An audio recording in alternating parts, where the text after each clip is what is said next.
I love it. I love it. I love it. Look at this. This is the greatest thing I've ever seen. Hey, I'm not surprised.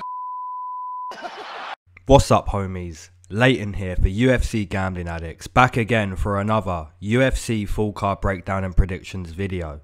This one's going to be Calvin Kattar versus Dan Ige. Don't forget to use your own techniques on the like button and the subscribe button too if you haven't already. Before we get into this one, we're going to look at the bets of 251 and do a quick recap too. If you don't want to listen to that, you can use the timestamps below to skip ahead. I say quick recap, but it's always hard when you're recapping a pay-per-view card. You know, it's going to take an extra couple minutes. As for the bets, I broke even. Now, if Max Holloway wins, man, it's an amazing night of profit. So let's quickly try and recap UFC 251. So the first fight of the night, we had Davey Grant versus Martin Day. This was a really fun fight to start the card. Davey Grant looking good, man. Martin Day setting him down in round 1. Davey Grant coming back really strong in round 2. And then round 3, Martin Day was taking over right until that picture perfect left hook landed. You have to give Davey Grant credit, man. Beautiful, beautiful knockout. Rosa versus Milo. I had Rosa with a TKO. That was my prediction. Plus 700 TKO. And it was very, very close. Potentially could have been stopped with another ref. Not Leon Roberts. But yeah, Rosa, complete domination over Vanessa Milo. Milo potentially getting cut at this point. Paiva versus Zalgas. This was a very close fight. I had this fight going either way on the scorecards, really. Paiva getting caught with some big shots. Zalgas couldn't really dictate the octagon, dictate the movement, take control of the fight.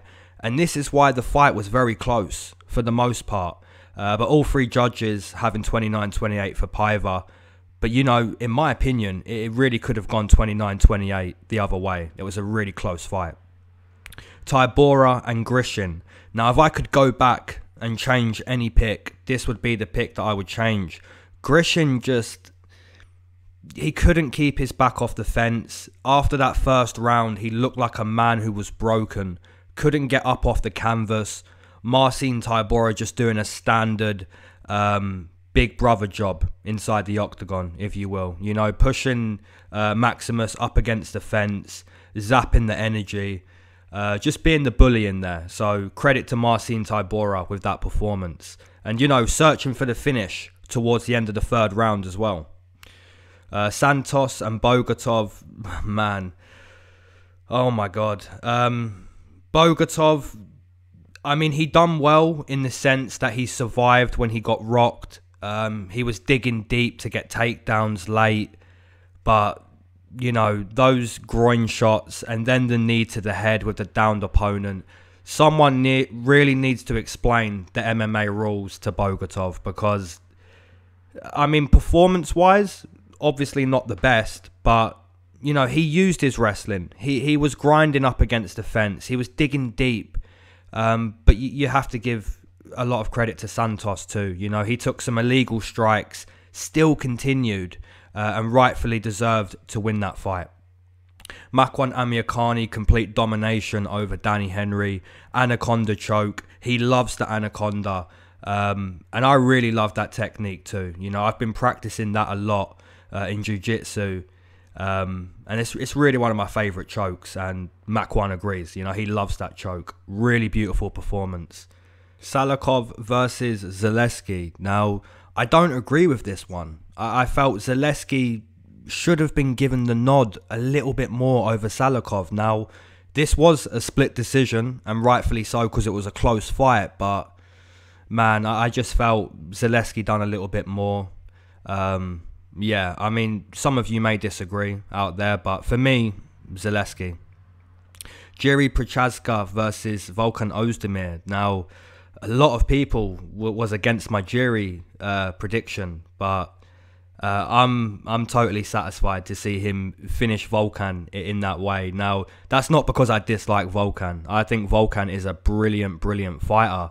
But my prediction was, if Volkan was to have success, he was going to use his grappling, use his wrestling, put Jiri up against the fence. Now, Volkan is a boxer. He puts people out with his hands. But this is mixed martial arts. So before you put him out with your hands, maybe zap a little bit of energy, use some clinching. But Volkan didn't do this, and it did backfire. Prochazka showcased exactly what this man is about. Beautiful performance. Amanda Ribas, complete domination against Paige Van Zandt. Nothing to be said there. Rose Namajunas and Jessica Andrade. This was a brilliant fight. Rose Namajunas using less output in that first round, being very calm, composed. Jessica using a lot of head movement, which in a way it kind of took away from her aggressive nature, you know. But she found that aggressive nature strongly in the third round. Was it enough? No. Rose was not going to quit in there. She dug deep, made it to the end of the fight, and rightfully 29-28 for Rose Namajunas. I was quite surprised that it was a split decision, because the first and the second round for me, it was very clear. Peter Yan and Jose Aldo. This was a good title fight. I felt Jose Aldo gave a good account of himself, going back to those low kicks, which really affected Peter Yan. Had to switch the stance quite a few times and fight from the southpaw stance a lot. But ultimately, Peter Yan was able to get the finish. And the finish was horrible. It should have been stopped way before it was stopped. The referee's job is to protect the fighter when the fighter can no longer protect himself. And Leon Roberts did not do that. That was one of the worst stoppages I've ever seen. It was horrible. Volkanovski and Max Holloway. Now, I know some of you guys are going to say Volk. Some of you guys are going to say Max. We can both agree that it was very close, and it could have gone either way. Round one was looking close. It was looking like it could be anyone's round. And then Max dropped Volkanovski. Whether you count it as a knockdown or not, he stunned him, and it was an effective strike, and potentially took the round because of that. Same thing for round two. Whether you count it as a knockdown or not, that strike was effective towards the end of the second round. So you'd probably give round one and round two to Max Holloway. Now round three, round four, round five. What one of those rounds could you give to Max Holloway? Probably out of those three, I'd probably say round three. Because round four and round five were close, but more Volkanovski, in my opinion. So it really comes down to that third round. Whoever you give that third round to, in my opinion, that's the winner on your scorecard. Because round one and two and round four and five, I think the first two, Max, 4 and 5, arguably Volkanovski. It just comes down to that middle round. But brilliant performance from both guys. It has to be said. Main event, what can we say? It was the wrestling that was the difference. Kamaru Usman putting a lot of people to sleep with that performance. Holding Masvidal up against the fence. Toe stamping him. Shooting for takedowns here and there when he could. Was it entertaining? No. Was it intelligent? Yes. Simple as that. Alright guys, let's get into breaking down this card. And for anyone that wants to know about the Saturday card, that's probably going to be out tomorrow. Fight number 1, we have St. George Gonzalez versus Kenneth Ymir Berg. And we're going to start with the Mexican, George Gonzalez. George comes into this fight 16 wins, 4 losses as a pro, making his UFC debut. From watching tape on George, it's clear to see what he's looking to do, and that's knock you dead. He throws a lot of looping overhands, wild hooks, mainly fight-ending punches. He was basically dominated by a guy called Nasrudinev or something like that. He ate a lot of low kicks in that fight and was mauled on the mat. George doesn't exactly showcase top-level movement. He becomes very stationary, almost stuck in the mud as Conor McGregor would say. Now the opponent, Kenneth Berg, comes into this fight 8-0 as a pro, making his UFC debut. Berg is primarily a grappler inside the octagon, a strong wrestler, an aggressive grappler. I say aggressive because he doesn't discriminate when it comes to finishing his opponents with his grappling, whether it's aggressively smashing the opponent with ground and pound or searching aggressively for a submission. This is a good fight to start the card. My opinion is the stationary movement of George will go against him in this fight. I see Berg taking down George and basically taking his soul, whether that's flattening him out, taking the neck, or taking the soul with ground and pound. The flip side is George connects with a looping overhand or a wild hook. And of course, there is a chance of that if both guys are standing, but I'm going to side with the grappler on this one. So my pick is going to be Kenneth Berg via submission in round number 1. And we take a look at the odds for that matchup. We have Gonzalez coming in plus 130. Berg returning minus 150, minus 160. Now, I haven't seen any odds as of yet, but looking at this matchup, I would have felt that George would have been maybe plus 160, plus 170. So that's a little bit surprising. But Kenneth Berg, minus 150, that's a good line. And I will be taking that line. Fight number 2, we have John, the White Mike Tyson Phillips versus Khamzat Boz Chimaev. And we're going to start with the Welshman, John Phillips.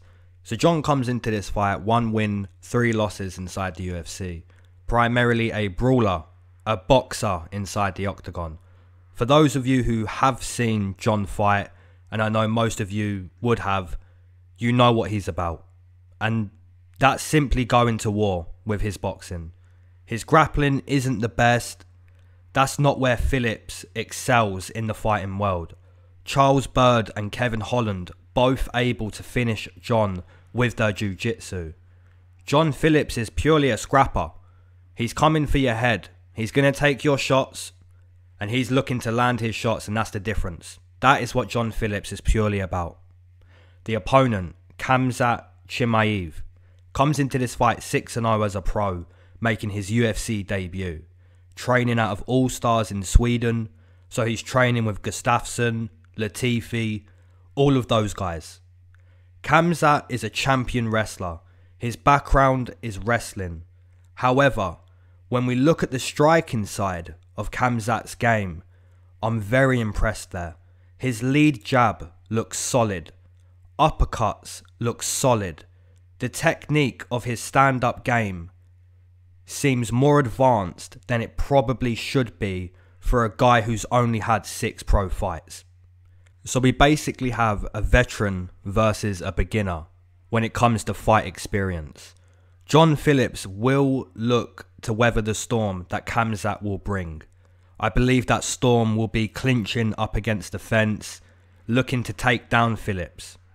If this fight leaves the first round, and there's a good chance it does, considering how tough John Phillips is, Khamzat has not been outside of the first round.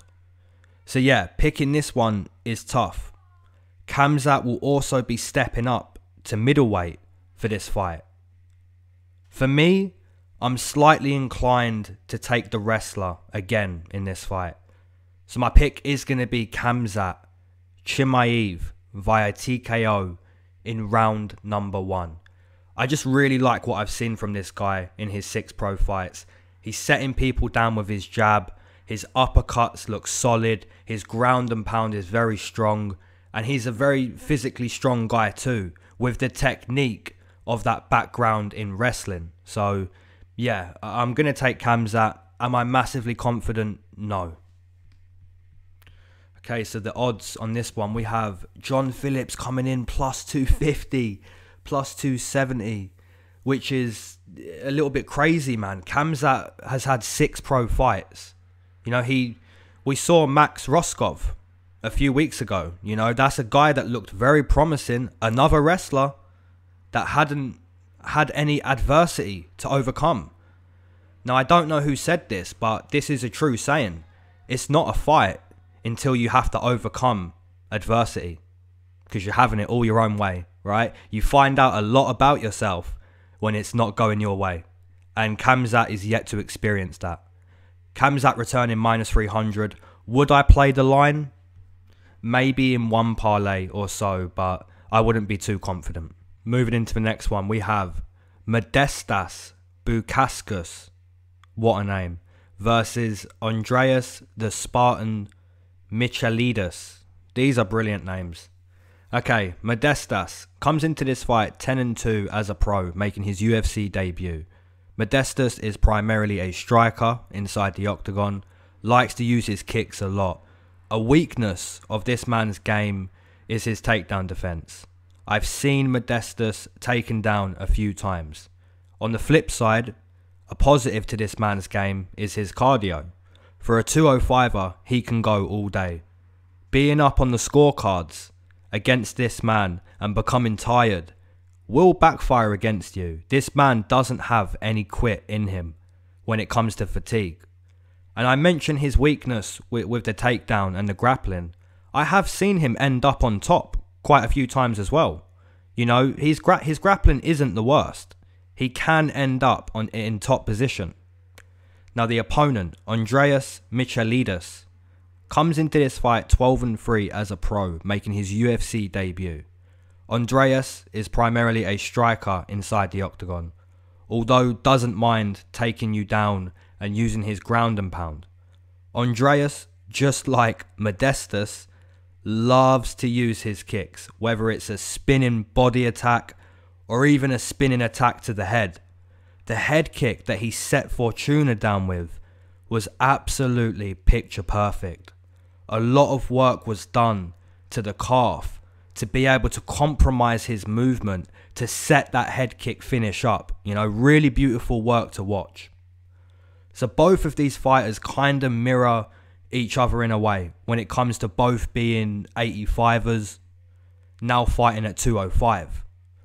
Both guys can snap kicks at the blink of an eye.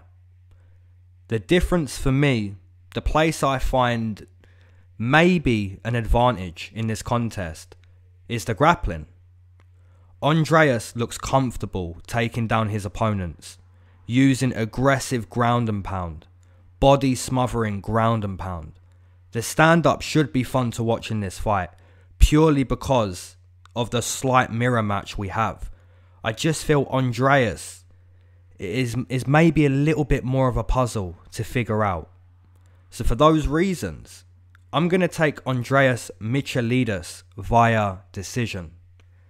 And I do want to mention, for anyone that doesn't know, Modestas has trained a bit with John Jones a few years ago, I believe. So watch out for this to be a very fun fight on the feet. The odds, Andreas coming in plus 190, nearly plus 200.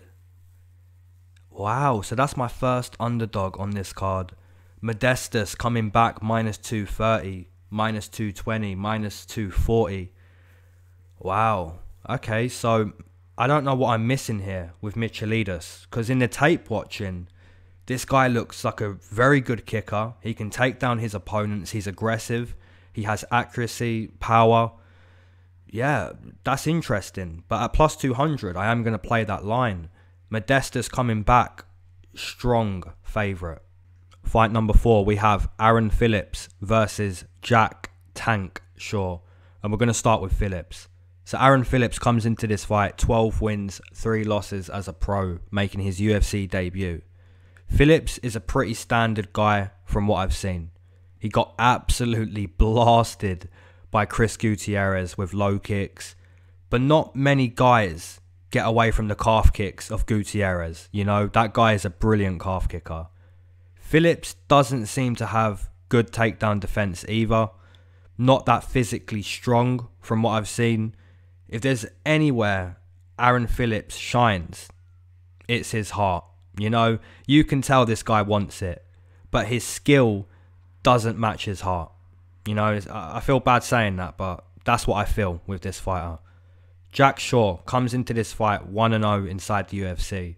Jack is primarily a grappler, a wrestler that'll use his jiu-jitsu too. That's how Jack Shaw is winning his fights. Whether it's ground and pound or ground and pound into a submission, it's clear to see that Jack Shaw wants his opponents on the mat. He feels he can dominate there. And as of right now, he has dominated there. Does Aaron Phillips have a chance? Yes, he does. He needs to keep this fight standing. If Phillips can kickbox for 15 minutes, in my opinion, he has a good chance. But the flip side is, if Jack Shaw can take this fight to the mat, he has an even better chance than Phillips keeping it kickboxing. So purely for those reasons, I'm going to take Jack Shaw via submission in round number 1. And the odds are unbelievable. Not a lot of people putting much faith into Aaron Phillips. Phillips coming in plus 500, plus 550. That's insane. Jack Shaw coming in minus 700, minus 800, minus 750, minus 620, 640. Yeah, we've just got a steep price on Jack Shaw. And the reasons for that are pure, you know. Jack is going to take down Aaron Phillips. And if he does, it could be domination from there. You know, Aaron Phillips, the massive underdog price. It wouldn't be that price if he could stay on his feet. But can he stay on his feet? Pretty much all of us are going to say no on that one. Fight number 5, we have Ricardo Ramos versus Lerone Murphy. And we're going to start with the Brazilian. Ricardo Ramos comes into this fight 5 wins, 1 loss inside the UFC. A jiu-jitsu fighter with pretty slick kickboxing ability too. Ramos has had a decent UFC career so far. The spinning back elbow against Sahabi a few years ago will always be fresh in my memory. One of the best knockouts I've ever seen. Most recently, Ramos used his ground game against Gogori, putting that brown belt to good effect. That was a pleasing performance to see. You know, we're really seeing how well-rounded Ricardo Ramos is. He's slick on the feet.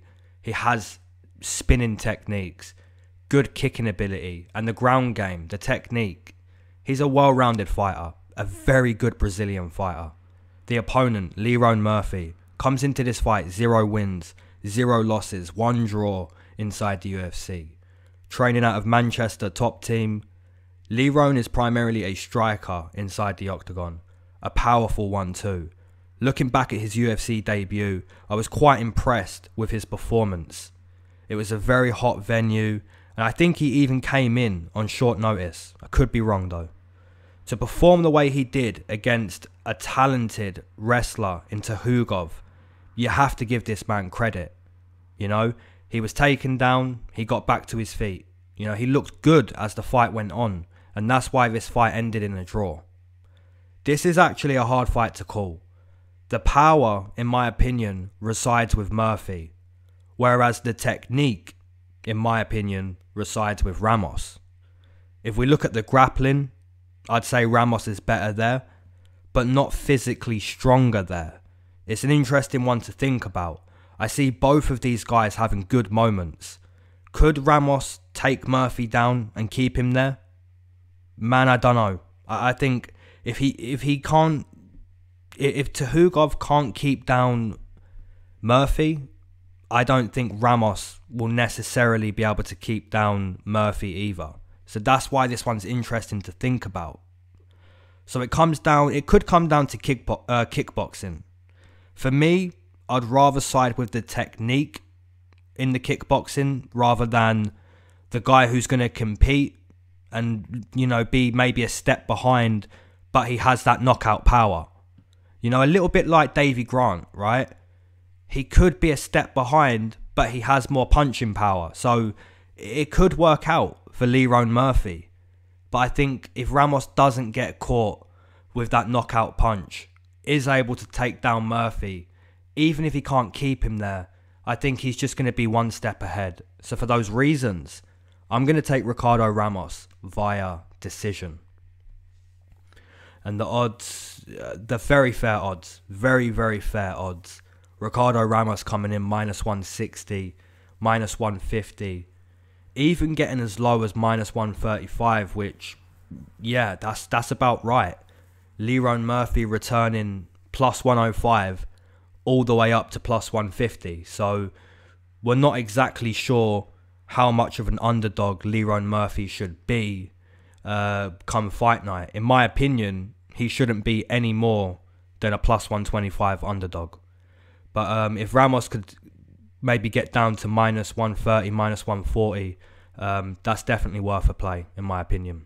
Liana Jojua versus Diana Belbita. And we're going to start with Liana. So Liana comes into this fight 0 wins, 1 loss inside the UFC. A striker, primarily a kickboxer inside the octagon. Liana had a tough debut. Pretty much ragdolled by Sarah Morris. Had no answer for the takedown. I think it was more the power and strength of Sarah that surprised Liana the most. Regardless of the debut, she'll be looking to fight her type of fight in this one, which is being able to use her kicks, staying off her back, not being taken down by the opponent. Diana Belbita comes into this fight also 0-1 inside the UFC. Diana also primarily a striker, a kickboxer, who suffered in her debut just the same way Liana did. You know, that's pretty funny. She suffered with the takedowns. She couldn't stop the takedown. Molly Mccann ragdolled her. You know, she took advantage of that weakness. She ended up on top, and she would not let Diana fight the fight she wanted. You know, both females losing the same way. So that's going to be interesting already to see how these girls come out and who engages in the clinch between both of these fighters. They're both good kickers, and who's going to be winning that kicking battle early in this fight? That's also going to be interesting. I'll keep it real though. This is a pick'em. It doesn't matter what way you break it down or what slight advantage you give to who. Both fighters showed their weakness in their debut, which is strength in the clinch, not being able to stop takedowns. There's no real confidence in this pick, but I'm going to take the girl that I think maybe edges out the grappling, because I see the striking being very close. My pick is going to be Liana Jojua via decision. And like I said, man, it doesn't matter what slight advantage you give. This is a pure pick'em. Like, before this fight happens, this is a pick'em. Okay, so the odds on that one. Wow. We have Diana coming back minus 170, minus 160. Liana returning plus 135, plus 140. So I'm glad that my pick has fallen on the plus money side, on the underdog side, because this is a pick'em, right? This is a complete pick'em. So yeah, Liana at plus 140 could bounce back with a win, but the flip side is Diana could bounce back at minus 170. Most likely, both of these fighters are going to keep this fight kickboxing. You know, they suffered in a similar way, taken down, made to grapple, made to eat punches off of their back. I think both of these fighters are going to say, look, let's just kickbox this one out, you know? But yeah, my pick is going to be the plus money Liana. Alright, last fight before the smoke break. We have Molly Meatball Mccann versus Taylor Santos. We're going to start with Molly Mccann. So Meatball comes into this fight 3 wins, 1 loss inside the UFC. A super tough woman. Molly loves to brawl inside the octagon. She'll take your punches to land hers. There's no quitting this girl. Heavy, heavy hands. Her wrestling is really noticeable too. Completely ragdolled Diana, like I said. Her kickboxing display against Lipski, in my opinion, was eye-opening. Molly Mccann is a tough, tough fighter who's just getting better. Taylor Santos comes into this fight 0-1 inside the UFC. Her debut was okay, in all fairness. There was a lot of grappling in that debut. Santos slowed down quite a bit, but so would anyone who grappled a lot, you know, unless your name is Habib. Santos is primarily a Muay Thai striker. She needs to keep this fight strictly kickboxing. We saw the results of Santos in a grueling grappling contest in her debut. Another tough fight to predict. Santos has the size and probably the cleaner striking too, whereas Molly is a bulldozer. She's willing to eat punches to close the distance, land her own heavy punches, and look for the takedowns, or work up against the fence until she can get that takedown. Honestly, again, it's a pick'em in my opinion, but I'm going to side with the fighter that's been impressing me more recently, and that's Molly Mccann. If she can work up against the fence, secure some takedowns, I see her winning this fight. So for those reasons, I'm going to take Molly Mccann via decision. And the odds, we have Molly Mccann coming in -120, -110. Santos coming back +100, -110. -105, +105. Yeah, so these odds are basically what Belbita and Liana should be.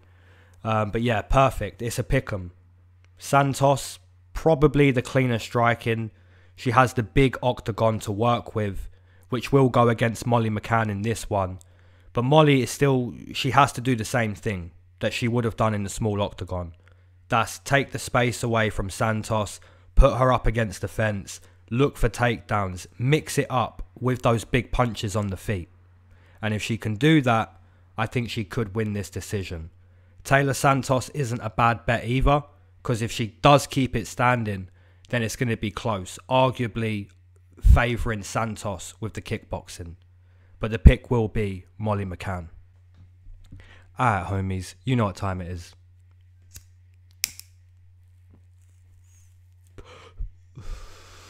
Okay, so if you waited to smoke with me, amen. If you've been smoking the whole time, double amen. If you're not a smoker, but you enjoy the smoke breaks, you know what that is. That's a triple amen. Okay, so shout outs to these 5 members.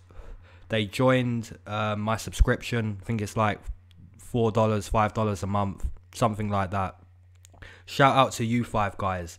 Damien D, Matt Colt Fitness, Washi, Bricku Donovan, and Gabrielle Montero. That's a brilliant name. You 5, thank you very much for supporting me in that way. For anyone who isn't a member, you get perks. Check out those perks. I've even updated the emojis. You can use like Adesanya, Dana White, Joe Rogan, Conor McGregor, Habib. So yeah, the more members I get, I can add more emojis and stuff like that. So that's pretty cool. If you are a member, make sure you use those emojis in the chat. I want to see those emojis.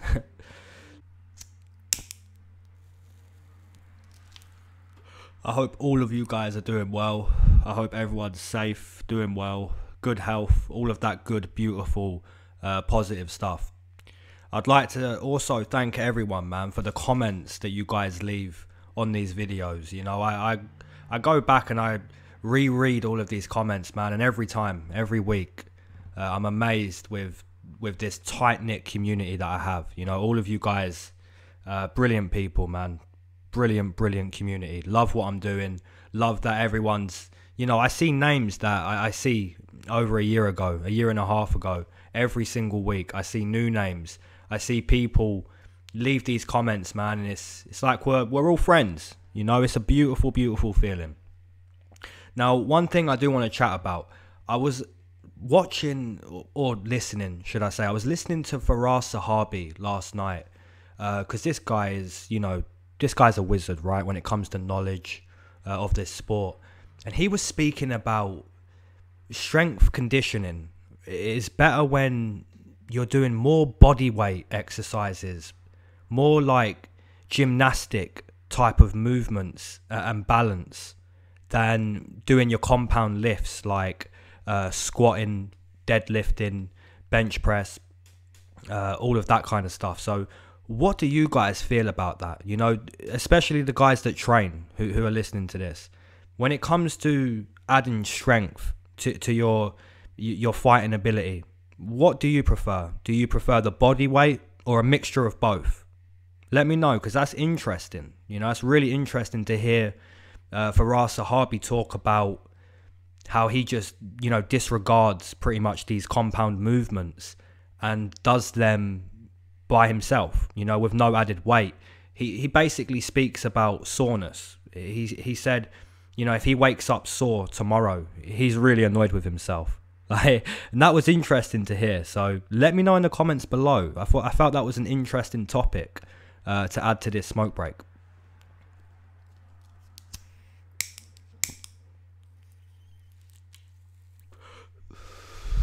Alright guys, let's get straight into breaking down this main event, or main card should I say. Jimmy Altera Rivera versus Cody Spartan Stamann, and we're going to start with Rivera. So Rivera comes into this fight 6 wins, 3 losses inside the UFC. A super well-rounded mixed martial artist, a guy who can do it all. Box, kick, wrestle, conditioning, competitiveness. Jimmy Rivera has it all, man. Yes, his most recent fights don't look great, but that doesn't tell the whole story of Jimmy Rivera.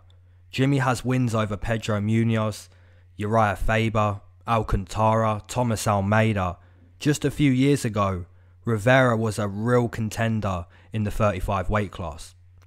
Cody Spartan Stamann comes into this fight 5 wins, 1 loss, 1 draw inside the UFC. Primarily a wrestler, a pressure boxer too. Stamann will use that pressure beautifully to level change into his takedowns. There hasn't been a performance of Stamann's that's really disappointed me. A very competitive fighter. Cody had a brilliant performance against the veteran Brian Kelleher just a few weeks ago. An emotional performance, if you guys can remember that. Interestingly, this fight is at 145. Both of these guys are brilliant wrestlers. I couldn't choose the better wrestler. Man, in most ways, this is a mirror match. Both of these guys mirror each other. The boxing too. Rivera maybe uses more combinations with his boxing, whereas Stamann keeps it more basic, and that's because he's using that boxing to set up the takedowns. Again, in my opinion, a pure pick'em fight. Based on activity and recent form inside the octagon, I'm going to side with Cody Stamann on this one. You know, and fighting at 145 as well, both guys stepping up, that's going to be interesting. Who's going to have the advantage there? It's hard to decide, but I'm going to pick based off of form and recent activity. So the pick is going to be Cody Stamann via decision. And we have Stamann coming in plus money, plus 115, plus 110 on Stamann. Rivera coming back minus 135, minus 140, which you can't argue too much with. You know, like I said, those recent losses for Rivera don't tell the whole story. This is a world-class mixed martial artist. Both of these guys are very, very good. But I am going to side again on this card with plus money. Moving into the next one, we have Jared Flash Gordon versus Chris Fishgold. And we're going to start with Jared. So Jared comes into this fight 3 wins, 3 losses inside the UFC. Primarily a wrestler inside the octagon. A relentless, brilliantly conditioned wrestler. Jared has suffered a few losses recently. All of those losses coming in devastating fashion too. All by Brazilians too. The chin is a worry for Jared. But the flip side being the area we don't need to worry about. And that's his ability to wrestle. He can compete and beat a lot of guys there with his wrestling. He's very talented in that area. And like I said, his conditioning with his art too, they really go hand in hand. He can push a strong pace with takedowns up against the fence, scrambling, controlling the opponent on the mat. Jared shines when it comes to that style of fighting. A little bit like Ray Borg, you know, a grinder, a grueler. Jared Gordon is a grinder, a grueler. The opponent, Chris Fishgold, comes into this fight 1 win, 2 losses inside the UFC.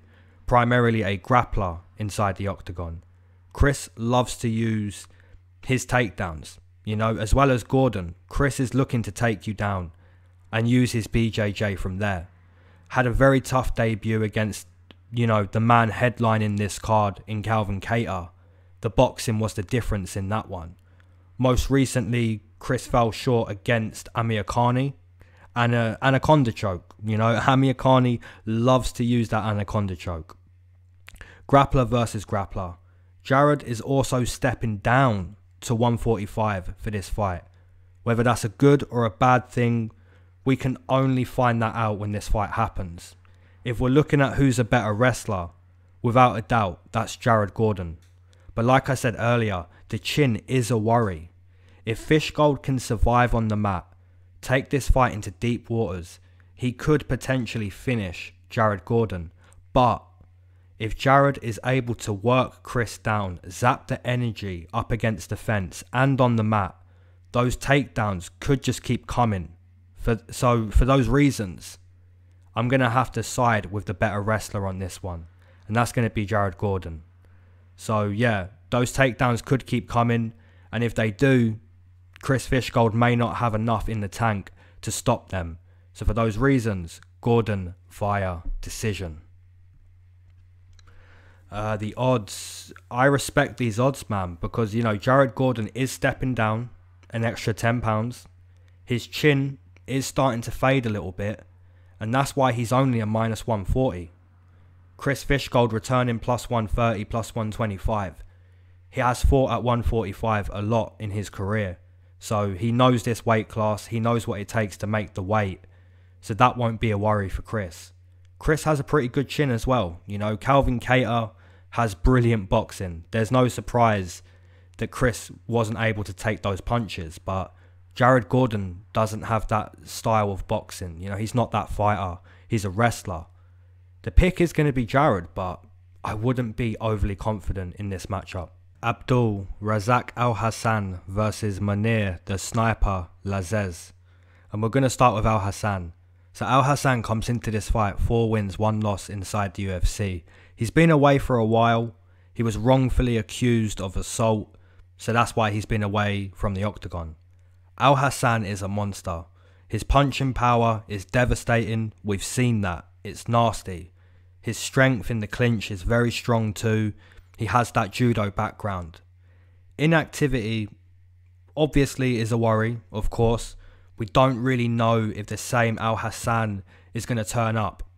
Dealing with stress outside the octagon, it'll be interesting to see if the same guy we knew before turns up to this fight.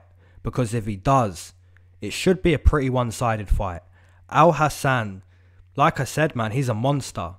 This guy has punching power, conditioning, his grappling is very good. You know, you look at the way he put out Niko Price, man. Vicious, really vicious. The opponent, Munir the Sniper Lazzez, comes into this fight 9-1 as a pro, making his UFC debut.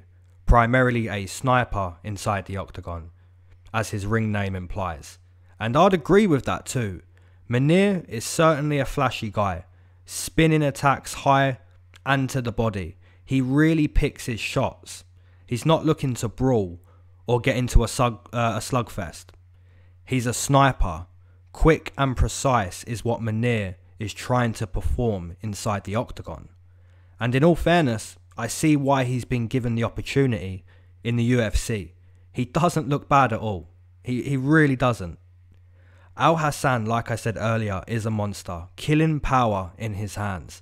But if we look at the movement side of this fight, who has the ability to use more technique in their striking, stick and move? That's going to be Munir. Alhassan will need to cut the octagon off, give Munir no space to work his sniping-like style. And, you know, you can find a lot of evidence for that prior. Look at Alhassan against Homasi. You know, he had to get him up against the fence, no space to get that TKO. Same with Niko Price. He had to take away the space to get that TKO. Now, if this fight was to take place inside the small octagon, I'd take Alhassan. And maybe that's the safer pick here. You know, he's proven himself already, whereas Munir hasn't. This fight is taking place in the big octagon, and I'm actually going to give Munir a chance here. Stick and move and snipe. I think he could potentially steal a close decision if he's able to perform the way he's trying to perform in all of his fights. This guy is a sniper, and if he has space to work with, this could be a really close fight. Now, of course, Alhassan has been inactive, so we don't really know how much he's improved. Has he been training? I mean, every fighter says that they are training regardless, but we know that's not true. Alhassan, like I said, man, is probably the safer pick. But I've always done it on this channel. I've always gone with, you know, what I feel and not what I think would be the best feeling for the majority, you know, and I'm always going to do that. I'm actually going to give Munir, the sniper, a chance to win this fight. I think he could do it with the right movement and the right technique. So yeah, I'm going to take Munir via decision. And the odds, Munir coming in, yeah, there's no doubt that he was going to come in at that, you know, plus 275, plus 280. Alhassan returning with those monster odds because this guy is a monster. Minus 320, minus 330, minus 360. So yeah, if Alhassan takes down Munir, uses that clinch, uses that judo, it could be over very quickly. If Alhassan takes away the space and lands a devastating combination, it could be over. But yeah, I'm going to take Munir. Let's see what he can do. Co-main event, we have Tim Elliott versus Ryan Babyface Benoit. Wow, what a co-main event. Okay, Tim Elliott comes into this fight 4 wins, 9 losses inside the UFC. Primarily a crazy guy inside the octagon. Just an unorthodox guy. Switches his stance a lot. Has veteran experience.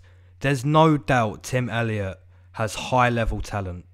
He just ends up in bad situations, uses a lot of energy, gets tagged quite easily and quite a lot too. He's basically a madman. You know, he's a madman inside the octagon. Ryan Benoit comes into this fight 3 wins, 4 losses inside the UFC. Primarily a Muay Thai striker. Looking back at Ryan's last fight, it was quite competitive. Went toe-to-toe with Heli Alateng. That decision could have gone either way. You know, it was quite a competitive fight. If there's any fight that I've ever had to predict on this channel that I really don't want to predict, it's this fight. I have no faith in Tim Elliott and pretty much no faith in Ryan. If we're looking at skill for this fight, I'd say Tim Elliott has more skill. But if we look at composure and fight intelligence, not that Ryan excels in that area, but he probably does excel in that area over Tim Elliott.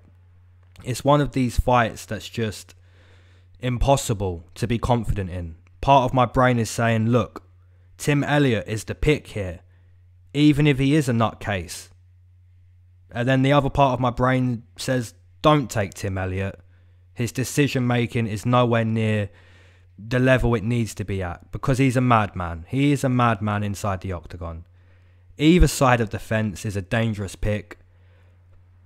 Oh man, you know, if I could fade this one, guys, and just not give you a prediction, I would, because it's not even educated guessing. It's just guessing, you know. I'm going to take Ryan Benoit. He has more composure, has more power. If he keeps it standing and just lets Tim kind of use a lot of energy and fade out and put himself in bad positions, maybe he could finish this fight or even win a close decision. I don't know. This fight is impossible to predict. I can't believe this is a co-main event. I'm taking Ryan Benoit. The odds, do we have any odds on this? We do. And the odds are perfect because either guy can win, either guy can lose. No one should be confident. Ryan Benoit coming in plus 100, minus 105. Tim Elliott coming in minus 120, minus 115. You know, those odds should be exactly the same. Tim Elliott has the talent, doesn't have, you know, the intelligence really, but Ryan Benoit is a good Muay Thai practitioner who pretty much shouldn't be fighting in the UFC at this point. It goes either way, guys, and I'm sure you agree.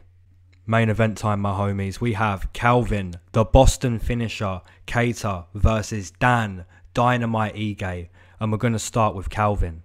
So Calvin comes into this fight 5 wins, 2 losses inside the UFC.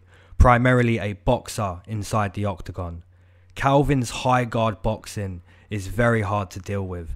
We've only seen 2 fighters deal with that style. Mccann blasted Kattar with low kicks, and Zabit puzzled him with a wide variety of kicks and different kind of trickery, you know. Apart from that, Calvin has blown his opponents out of the water. The car-crushing elbow he set Jeremy Stephens down with was nasty. It really showed his progression with his striking. Already a talented boxer, now finishing opponents with his elbows. Dan Dynamite Ige comes into this fight 6 wins, 1 loss inside the UFC. A jiu-jitsu fighter with brilliant wrestling and kickboxing too. Now getting the chance to headline a card. And rightfully so, because Dan Ige has been on a tear. 6-fight win streak. Who can deny that this guy is a challenger in the weight class? I've never picked against Dan Ige. I took him in his UFC debut and every single fight since then. I'm a strong believer in his overall ability. He can grapple. He's got heart. He's got conditioning. The man can box. His boxing is underrated. He's explosive. Dan Ige is a super well-rounded mixed martial artist. But there's a first time for everything. This will be the first time I'm picking against Dan Ige. And the reasons as to why? Calvin Kattar is a big 145er with dangerous boxing. Calvin has evolved just as well as Dan Ige. But I have to side with the pure boxer in this one. If Dan Ige cannot take down Calvin or be able to use any side of his grappling game, I think Calvin picks him apart. So for those reasons, I'm going to take Calvin Kattar via TKO in round number 2. And the odds, we have Calvin Kattar coming in -300, -320. Dan Ige returning +250, +260, +240. You know, those odds, I don't agree with them fully. I mean, Dan Ige has proved it, man. Every time he's an underdog, he proves it. He is at the top of this division. You know, he deserves to be there. He is good enough to beat Calvin Kattar. Make no mistake of that. If Dan Ige can take down Kattar, and even if he can't take him down, you know, Dan's a good kicker. He's explosive. He's technical. He's a good boxer. Dan Ige can do it all, man. But Calvin Kattar on the flip side just has such dangerous boxing, such power and technique with his high guard boxing. And he's a hard guy to take down as well. You know, he's a big 145er. So yeah, I am going to side with Calvin Kattar on this one. Just before we finish this off, I want to check how many underdogs I'm taking on this card, because I feel like I picked quite a few.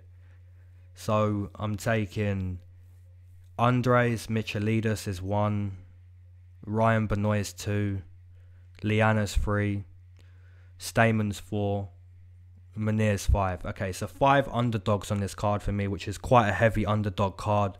Let me know in the comments below, what underdogs are you taking? Who are you taking in the main event? And as always, guys, I'll catch you on the next one. Peace.